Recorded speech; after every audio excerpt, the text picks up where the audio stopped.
नालंदा विश्वविद्यालय, एक ऐसा नाम जो ज्ञान का प्रतीक था, पर इसका विनाश कैसे हुआ?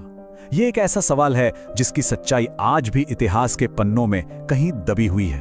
तो चलिए आज इसी ऐतिहासिक रहस्य की परतें खोलते हैं, सबूतों को खंगालते हैं और पता लगाते हैं कि असली सच क्या है। जरा एक पल के लिए कल्पना कीजिए, एक ऐसी रात की जहां हवा में सिर्फ धुआं ही धुआं है, इतना कि सांस लेना तक मुश्किल हो रहा है, और आसमान दियों से नहीं बल्कि जलती हुई धधकती हुई किताबों की लपटों से रोशन है। ये कोई छोटी मोटी आग नहीं थी, ये तो ज्ञान के एक पूरे समंदर को निगल रही थी। नालंदा की वो मशहूर 9 मंजिला लाइब्रेरी, सोचिए 9 मंजिलें, और उसमें रखी थी 9 मिलियन यानी 90 लाख पांडुलिपियां, हाथ से लिखी हुई, सब जलकर राख हो रही थीं।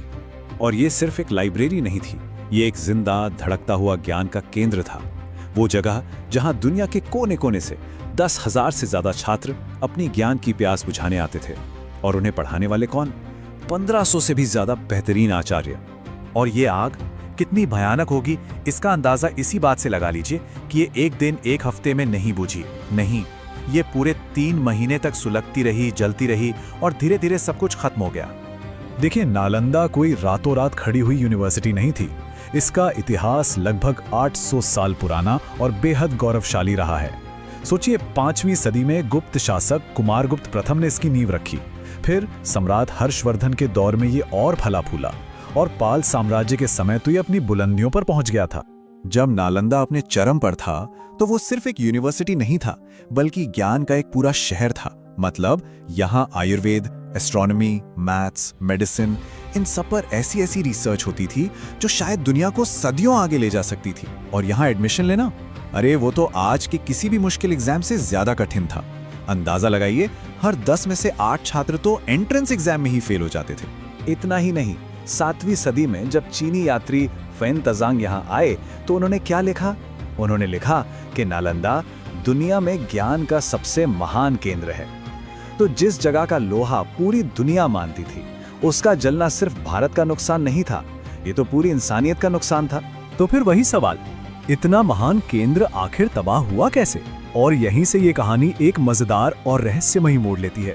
बख्तियार खिलजी, एक तुर्की मिलिट्री जनरल, जो फारसी दस्तावेज है तबकात-ए-नासिरी, वो बिल्कुल साफ शब्दों में कहता है कि खिलजी की सेना ने ही बिहार के बौद्ध मठों पर हमला किया, उन्हें लूटा और ज्ञान के इन बड़े बड़े सेंटर्स को आग के हवाले कर दिया।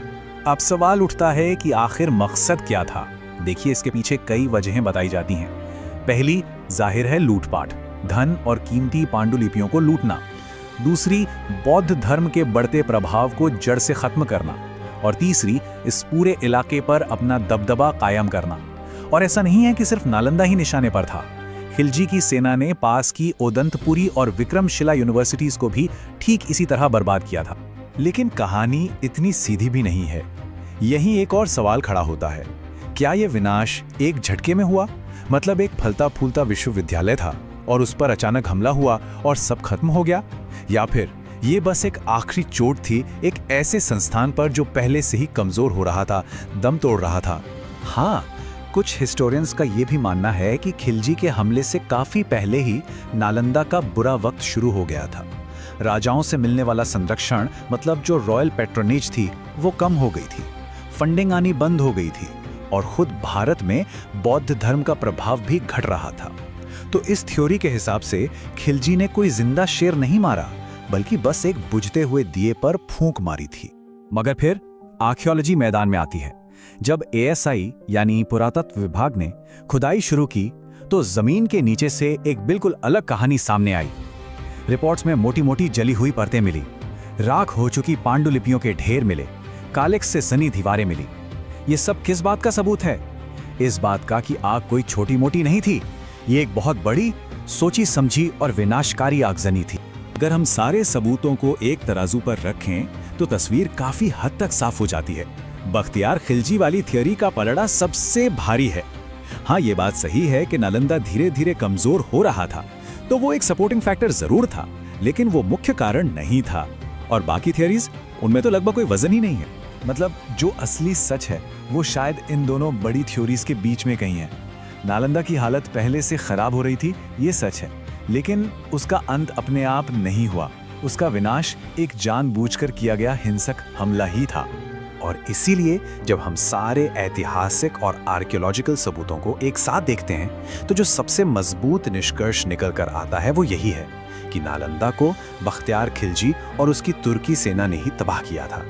और ये समझना ज़रूरी है कि ये सिर्फ एक इमारत पर हमला नहीं था, ये एस्ट्रोनॉमी, मेडिसिन, मैथ्स, उस सारे ज्ञान पर हमला था जो न जाने हमें कितनी सदियां आगे ले जाता।